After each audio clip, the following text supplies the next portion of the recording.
আজ হলো জগন্নাথ দেবের সানযাত্রা। তাই সকাল সকাল আমি, মা আর বাবা রেডি হয়ে বেরিয়ে পড়েছি ঠাকুরের কাছে পুজো দিতে। যাওয়ার পথে মিষ্টির দোকান থেকে ঠাকুরকে পুজো দেওয়ার জন্য মিষ্টি নিলাম, আর নিলাম জগন্নাথ দেবের জন্য মালাও।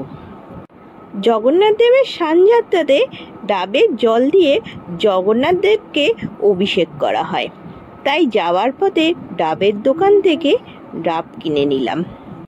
মাসিকে বললাম ডাবটা কেটে দিতে, যেন ঠাকুরের মাথায় জল ঢালতে সুবিধা হয়। সেই মতো মাসিও ডাব কেটে দিল। তারপর আমরা এগিয়ে চললাম জগন্নাথ দেবের মন্দিরে। আজকে যে জগন্নাথ দেবকে অভিষেক করা হবে, সেই জগন্নাথ দেবই আমাদের পাড়ায় সোজা রথ থেকে উল্টো রথ অবধি অধিষ্ঠান করবেন এবং সেখানেই পুজোর ব্যবস্থা হবে। আমরা এসেছিলাম গঙ্গার তীরে। আজ এখানেই হবে ঠাকুরের সানযাত্রা। ঠাকুর এখানে অধিষ্ঠান করেন। ঠাকুরকে এখান থেকে সোজা রথের দিন আমাদের পাড়াতে নিয়ে যাওয়া হবে। আস্তে আস্তে ভক্তদের সমাগম শুরু হয়ে গেছে। ওইদিকে কীর্তনও শুরু হয়েছে।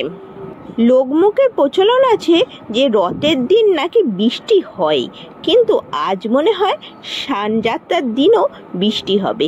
যেভাবে মেঘলা আকাশ করে এসেছে, সানযাত্রার পুজো শুরু হয়ে গেল। বাবা আর মা এখন ঠাকুরকে ডাবের জল দিয়ে স্নান করাবেন।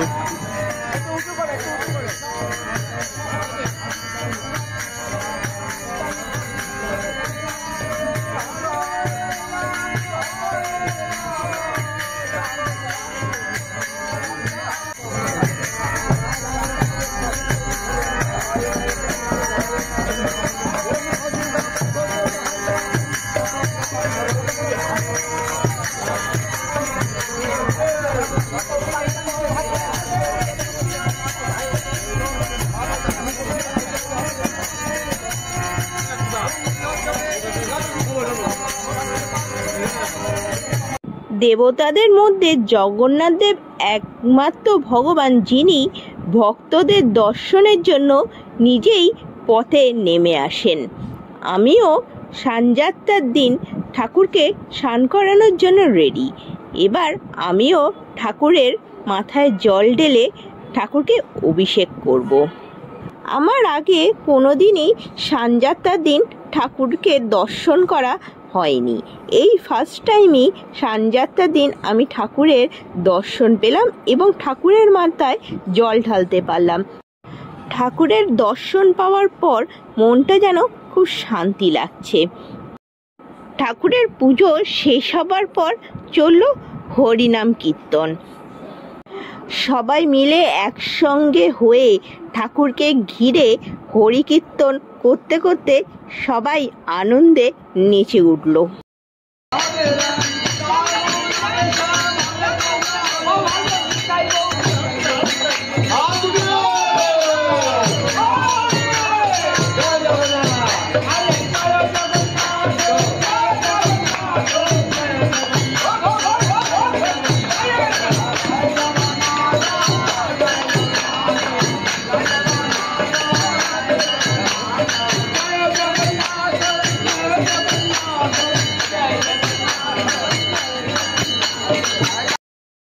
সকলে মিলে বলো জয় জগন্নাথ।